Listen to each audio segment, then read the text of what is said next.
passion for this area, and the World Bank is obviously driving a lot of the agenda in this space. Keen to hear your views on why it's important and how our government's doing it today.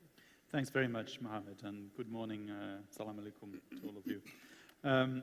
Indeed, I just think that it's never been more urgent for governments to be citizen-focused, and I would even say people-focused, because it's not just about citizens, it's also about refugees and internally displaced people, and it's people who don't have citizenship but who are present in a country.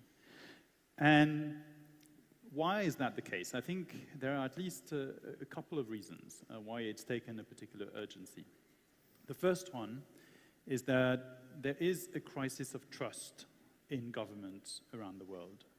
If you look at the polls on whether people trust big institutions, governments, trade unions, large organizations, corporations, over the medium term, the level of trust in institutions, and in particular in the government, has gone down. And you see the resurgence of populism around the world.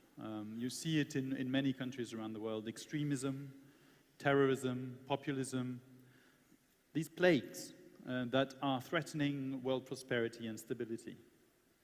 And one of the key drivers of that lack of trust is the feeling that a lot of people have that governments are not here to serve them, but that people in government are here to serve themselves. And that needs to be turned around. We need to reintroduce the culture of trust, one that is based on responsiveness and delivery, one that is based also on transparency, and being very clear and simple in how you access services and on what basis.